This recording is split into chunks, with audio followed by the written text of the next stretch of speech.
요한계시록의 이 구조, 맥락이 아주 중요하다, 그렇게 말씀을 드렸습니다. 그 구조 맥락 중에서 가장 중요한 그 구조는 세 종류의 재앙입니다. 첫 번째 나오는 재앙은 바로 일곱 인이라고 하는 그 재앙이죠. 인을 띌 때마다 재앙의 계시들이 보여지고 있죠.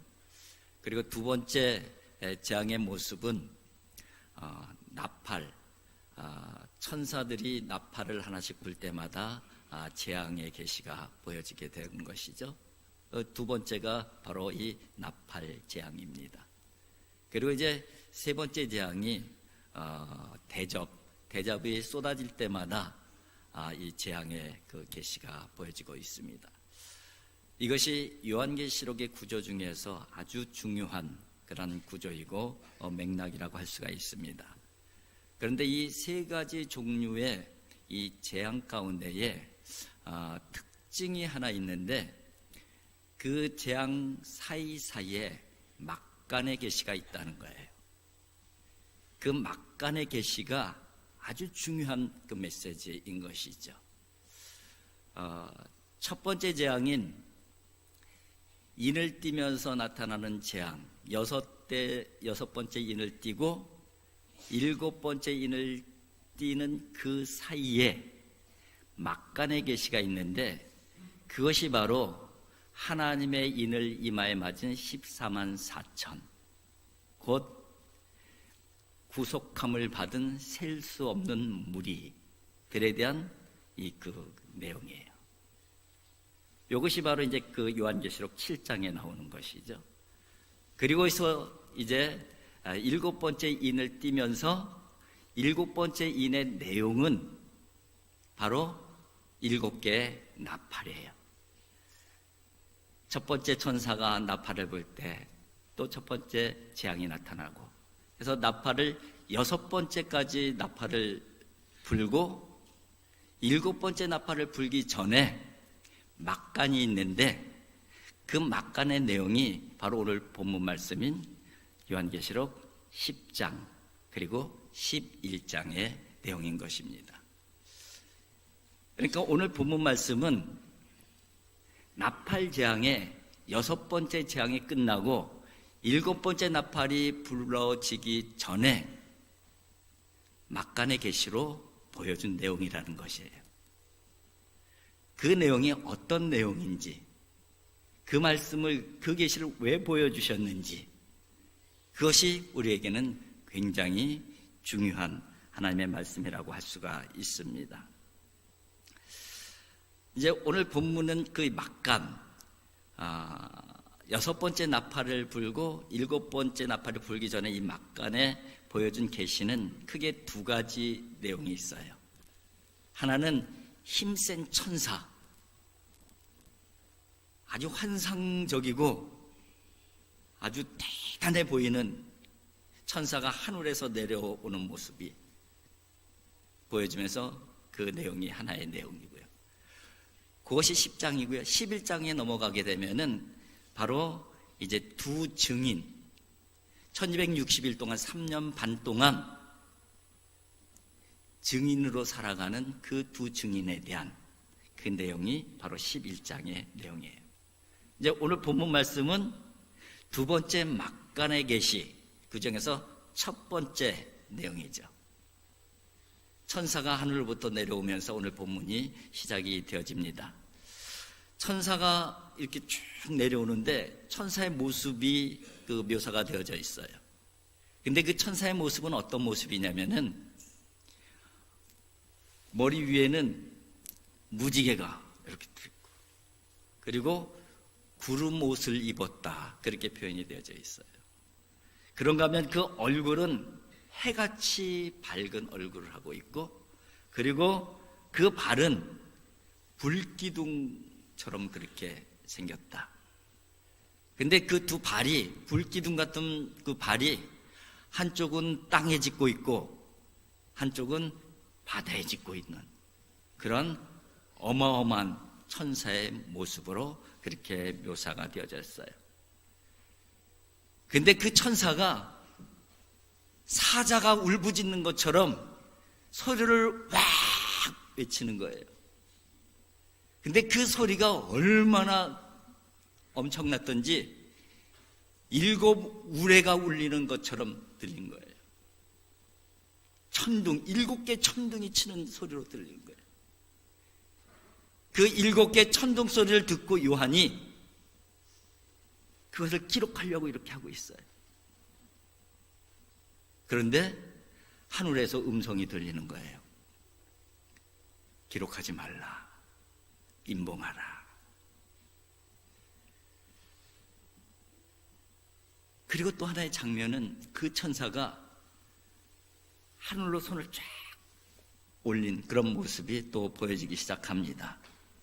그리고 천지를 창조하신 하나님, 그 하나님을 걸고선 맹세하면서 외친 말이 있어요. 그 외친 말이 뭐냐면은 지체하지 아니하리라. 오늘 본문대로 하면은 지체하지 아니하리니 이렇게 기록이 되어져 있어요. 그런데 그 지체하지 말라는 천사의 큰 소리를 듣고 있던 요한에게 하늘에서 또 음성이 들려요. 하늘에서 음성이 들리기를 이런 음성이 들립니다. 천사의 손에 펴놓인 두루마리를 가져라.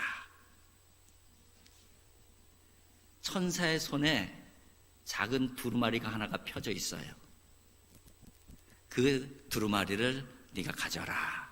그런 음성이 하늘에서 들리는 거예요. 그래서 요한이 그 음성을 듣고 천사에게 가서 그 작은 두루마리를 달라고 요청을 하고 있어요. 그러니까 천사가 어떻게 했어요? 그 펴져 있던 작은 두루마리를 요한에게 주면서 천사가 전해주는 말이 이렇게 말을 합니다. 갖다 먹어버려라. 두루마리를 주면서 갖다 먹어버려라. 그러면서 주는 거예요. 그러면서 내 배는 쓰고 네 입에는 달 것이다. 이것이 바로 오늘 본문 말씀 요한계시록 10장의 내용입니다. 10장 내용이 한눈에 이렇게 그려집니까? 제가 한눈에 이렇게 그려드리려고 설명을 드렸는데 어때 이해가 되셔요? 그런데 우리가 여기서 아주 중요한 부분이 있는데 첫 번째 막간의 계시 곧 하나님의 인을 이마에 맞은 14만 4천 명에 대한 그 첫 번째 막간의 계시는 핵심적인 메시지가 뭐예요? 지금은 환난과 재앙이 계속되어지지만은 내가 너희들의 이마에 인을 쳐서라도 끝까지 너희들을 지키고 보호하겠다. 이 메시지예요. 이 첫 번째 막간의 메시지는. 그럼 이 두 번째 막간의 메시지는 어떤 메시지일까요? 큰 천사. 오늘 본문에는 힘센 천사라고 표현이 되어 있어요. 힘센 천사를 통해서 너희를 보호하겠다는 거예요. 그 메시지가 우선적으로 담겨져 있고, 그리고 더 핵심적인 내용은 천사의 입에서 외쳐지는 소리가 있고 또 하늘에서 들려오는 하늘의 소리가 있어요. 그것이 바로 이 재앙 가운데 살아가는 하나님의 백성들에게 주시는 아주 귀한 하나님의 메시지인 것이죠. 그래서 오늘 그 10장의 내용은 핵심적인 내용이 3가지가 있어요.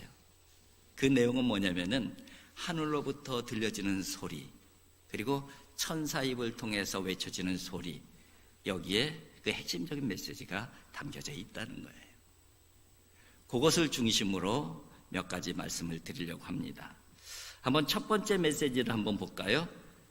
3절과 4절을 한번 같이 읽어보겠습니다. 3절 4절입니다. 시작. 사자가 부르짖는 것 같이 큰 소리로 외치니 그가 외칠 때에 일곱 우레가 소리를 내어 말하더라. 일곱 우레가 말을 할 때에 내가 기록하려고 하다가 곧 들으니 하늘에서 소리가 나서 말하기를 일곱 우레가 말한 것을 임봉하고 기록하지 말라 하더라. 사자가 부르짖는 것 같이 큰 소리로 외치니, 누가 외치는 거예요? 힘센 천사가 큰 소리로 외치는 거예요. 그 외칠 때에 일곱 우레가 그 소리를 내어 말하더라.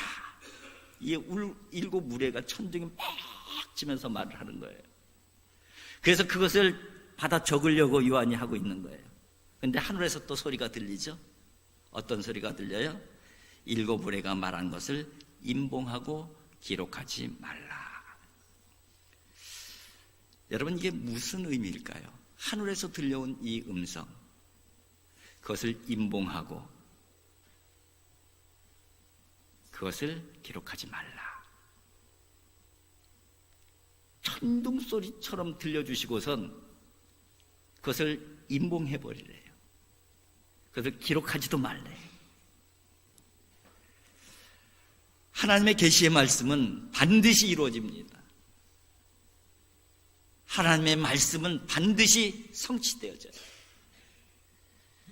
그런데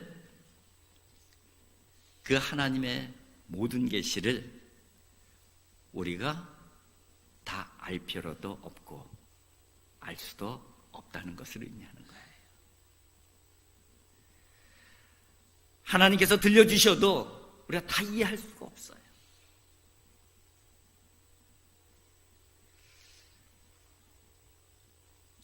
목사로서 교회 목회를 하다 보면은 많은 것을 보고 많은 것을 듣게 됩니다. 그러나 그 많은 것을 보고 듣는 것을 다 얘기할 수는 없어요. 정말 필요한 것들, 유익된 것들, 누구나 다 이해할 수 있는 그런 이야기들만 할 수 있는 것이죠. 왜냐하면은 어떤 사람은 그 얘기를 듣고선 근심하기도 하고, 어떤 사람은 상처받기도 하고, 어떤 사람들에게는 쌈이 나기도 하고, 그럴 수 있는 이야기들이 많기 때문에 그래요.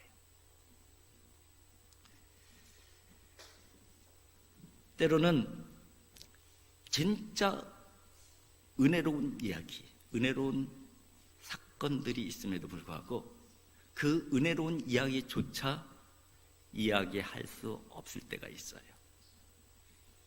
왜냐하면은 그 은혜로운 이야기를 들으면서 어떤 사람은 마음이 불편할 수도 있기 때문에.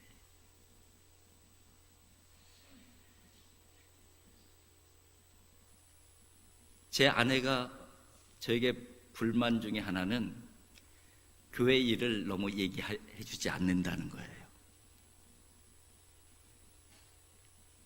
그래서 나중에 알고선 교인들이 얘기하면 당황할 때가 많다는 거예요. 그런데 교회 일을 아내에게 정말 좋은 얘기, 은혜스러운 얘기 아니면은 안 하는 이유는 아내를 위해서예요. 괜히 쓸데없는 염려할까봐, 걱정할까봐.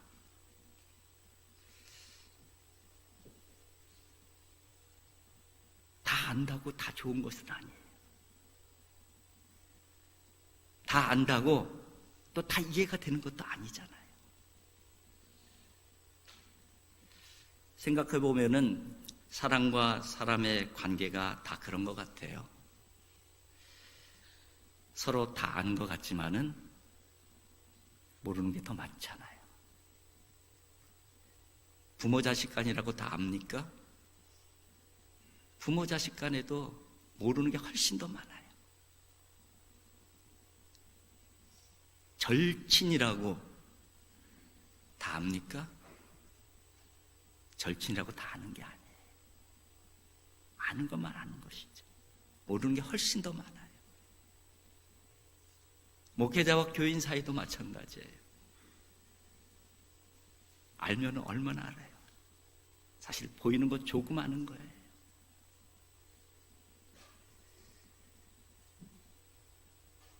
다 알 수도 없고 알 필요도 없어요. 아는 것보다 훨씬 더 중요한 것은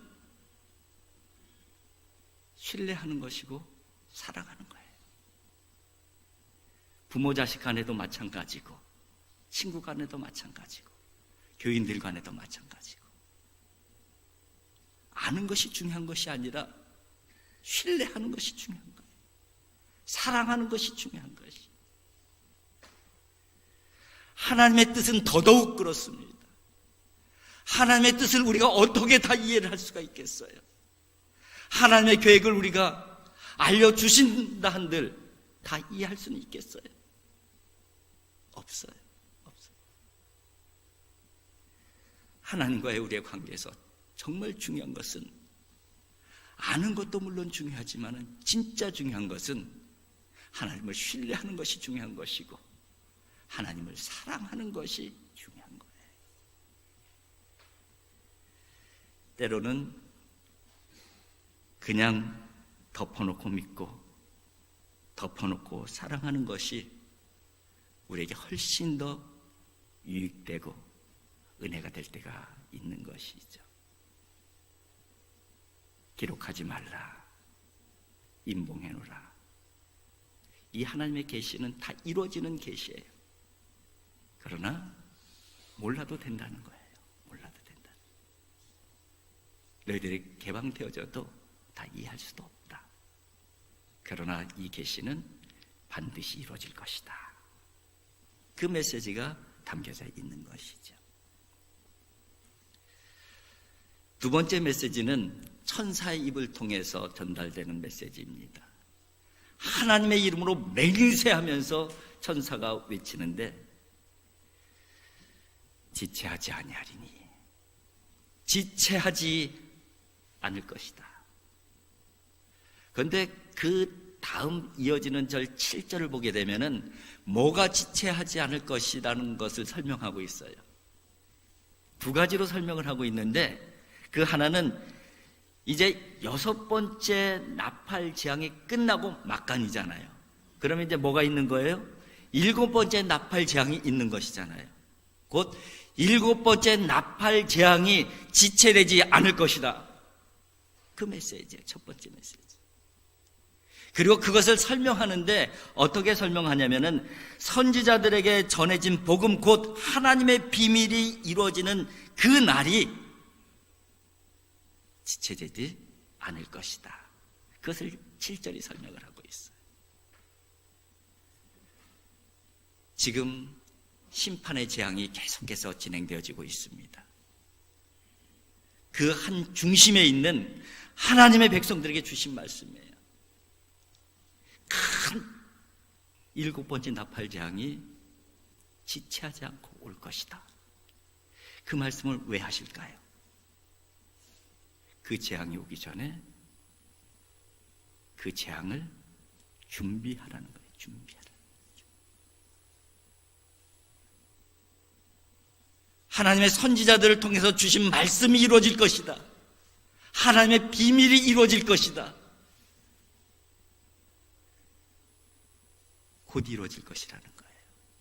지체하지 않냐고 이루어질 것이다. 그것은 무엇을 의미하는 것일까요?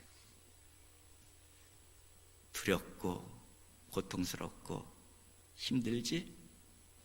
그러나 내가 너에게 한 약속은 지체하지 않고 이룰 거야. 그 메시지는 왜 주시는 걸까요? 조금만 더 견뎌. 조금만 더 믿음을 지켜. 그러면 내 비밀, 하나님의 비밀이 곧 이루어질 거야. 이 두 가지 메시지가 담겨져 있는 거예요. 하나님께서는 두 가지 은혜의 말씀을 선포해 주신 거예요. 준비할 수 있는 은혜의 기회를 주신 것이죠. 또 한편으로는 이루어질 것이라는 소망의 은혜를 주신 거예요. 한편으로는 준비하면서, 한편으로는 소망 가운데 견뎌내는 것, 이것이 재앙과 환난 가운데 살아가는 하나님의 백성들의 모습인 것이죠. 저와 여러분들이 이 믿음이 있기를 주님의 이름으로 축복을 드립니다. 세 번째 메시지입니다. 세 번째 메시지는 9절과 10절의 말씀이에요. 같이 한번 읽어보겠습니다. 9절입니다. 내가 천사에게 나아가 작은 두루마리를 달라 한즉 천사가 이르되 갖다 먹어버리라.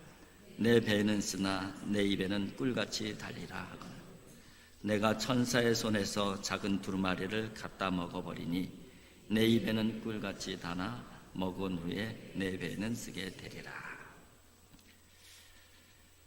하나님의 계시, 하나님의 말씀의 특징 중에 하나가 입에는 달콤하고 배에 들어가서 소화될 때는 쓰대요. 하나님의 말씀을 깊이 묵상해 보신 분들은 알겠지만은 정말 하나님의 말씀이 얼마나 달콤합니까? 그래서 시편 기자는 꿀송이보다 더 달다, 그런 고백을 하고 있잖아요. 그런데 입에는 그렇게 꿀송이보다 단 하나님의 말씀이 배로 들어가서 소화될 때는 쓰대요. 쓰다는 거예요. 여러분, 달게 말씀을 받아도 그 말씀에 소화시킬 때에, 순종할 때는 고통이 따를 때가 있잖아요. 물론 하나님의 은혜로 순종하는 것도 은혜로 연결되어질 때도 있지만은 때로는 순종하는 것이 너무너무 고통스럽고 힘들 때가 있어요. 하나님께서 아브라함에게 말씀하십니다. 100세에 낳은 내 아들을 모리아산에 가서 번제로 드리라. 아브라함이 그 말씀을 순종으로 소화해내는 것이 고통 아니겠어요? 100세 얻은 눈에 넣어도 아깝지 않은 그 아들을 불에 활활 태워서 하나님 앞에 제사로 드리라는 거예요. 그 아버지의 심정이, 알았어요 하나님, 뭐 그까짓 거 제가 못하겠어요? 이런 심정이 아니잖아요. 그 자체가 고통이고 뼈를 깎는 아픔이잖아요. 말씀을 증거하고 전할 때도 마찬가지예요. 수많은 선지자들이 하나님의 말씀을 전할 때에 그냥 휘파람 불면서 전한 게 아니잖아요. 그 하나님의 말씀을 전할 때에 다가오는 두려움이라든가 위협들이 얼마나 많이 있었는지. 특별히 오늘 말씀을 준비하면서 에스겔 선지자가 생각이 났어요. 왜냐하면은 에스겔 선지자는 하나님께서 하나님의 말씀을 온몸으로 몸으로 전하게 하셨, 그런 선지자예요. 430일 동안 이렇게 모로 누워서 소똥으로 불을 피워서 먹을 것을 해먹으면서 하나님의 메시지를 전하라는 거예요. 그게 다 상식적인 의미가 있거든요. 한 번에서 끝나지 않아요. 내 머리털을 다 깎아버리고 내 수염을 다 깎으면서 하나님의 메시지를 전하라는 거예요. 머리털을 깎고 수염을 깎는다는 것은 가장 큰 수치스러운 행위예요. 거기에 하나님의 메시지의 상징이 담겨 있어서 심지어는 칼을 갖고 네 넓적다리를 찌르라. 어떤 메시지를 전하느냐고 그 일을 시키는지 아세요? 칼이 너희들을 찌르는 것 같이 너희들이 심판이 임할 것이다. 그 메시지를 전하기 위해서 에스겔에게 칼로 네 허벅지를 찌르면서 전하라고 그렇게 말씀하셔요. 그런데 그 경고의 계시가 에스겔서 24장에 보면 클라이막스를 이뤄요. 펄펄 끓는 솥에다가 양 한 마리를 푹 삶으라는 거예요. 살과 뼈가 다 흩어지게. 그런 심판이 임할 것이라는 것을 전달하기 위해서 그 일을 시켜요. 그런데 그때 하나님께서 에스겔 선지자의 사랑하는 아내를 데리고 가셔요. 이것 또한 하나님의 계시하고 연결이 되어져 있어요. 에스겔은 아내를 너무 사랑한 선지자입니다. 그런데 아내가 죽은 거예요. 그 마음이 얼마나 고통스럽겠어요. 그런데 울지 말라는 거예요. 슬픈 표시 내지 말라는 거예요. 사랑하는 아내를 잃고선 탄식할 수도 없고 눈물을 흘릴 수도 없고 슬퍼할 수도 없는 그 에스겔 선지자의 고통스러운 마음, 그 마음이 누구의 마음이라는 거예요? 하나님의 백성 이스라엘을 심판할 수밖에 없는 하나님의 심정이 그런 심정이라는 것을 알려주시기 위해서 에스겔에게 그렇게 시키시는 거예요. 하나님의 말씀을 증거할 때는, 전할 때는 고통이 다가올 때가 있어요. 입에는 달지만은 배에는 쓰리라. 그런 의미예요.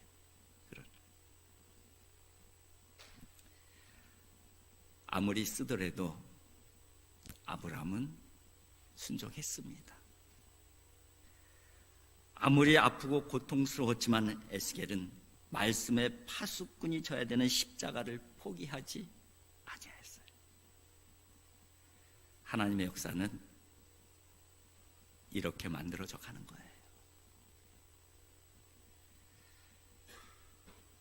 여러분, 말씀은 달지만은 때로는 말씀이 십자가로 다가올 때가 있어요.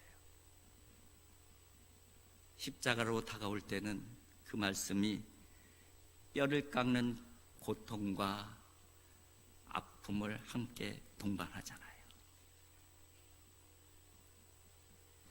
그러나 그 십자가를 온몸으로 받아들이고 포기하지 않는 그 사람들을 통해서 하나님께서는 하나님의 구원의 이야기들, 은혜의 이야기들을 만들어 가시는 것이 성경의 말씀입니다. 예수님께서 이 땅에 오셔서 하나님의 뜻을 이뤄갑니다. 하나님의 구원의 역사를 이뤄 가시잖아요. 그 핵심적인 내용이 뭐예요? 십자가를 지시는 것이죠. 예수님께서 십자가를 지시지 아니하셨다면 우리에게는 구원의 은혜가 우리와는 아무 상관이 없는 게 되어버려요. 예수님께서 그 지옥의 십자가, 그 고통의 십자가를 포기하지 아니하고 짊어지셨기에 우리에게 하나님의 은혜가 지금 우리에게 다가온 거예요.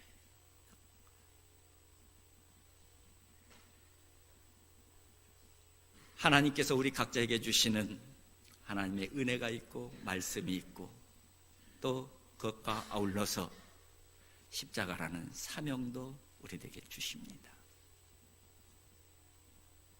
그것이 입에 닿을 때는 달콤한 것이 되어질 수 있지만 뱃속에서 소화해낼 때는 고통일 수도 있고 슬픔일 수도 있고 아픔일 수도 있고 쓰디 쓴 약과 같을 수도 있어요. 그러나 우리가 그 십자가를 마다하지 아니한다면, 순종의 발걸음으로 걸어간다고 하면 기꺼이 그 십자가를 짊어지고 간다고 하면은 하나님께서는 반드시 하나님의 은혜의 역사를 우리의 삶의 자리 가운데 만들어 주실 거예요. 하나님의 은혜의 역사의 주인공으로 저와 여러분들을 세워 주실 것입니다. 한 주간을 살아갈 때에 성령의 도우심으로 말미암아 하나님께서 여러분들을 통해서 하나님의 구원의 역사, 은혜의 이야기를 만들어가는 주인공들이 꼭 되어질 수 있기를 주님의 이름으로 축복을 드립니다. 기도하겠습니다.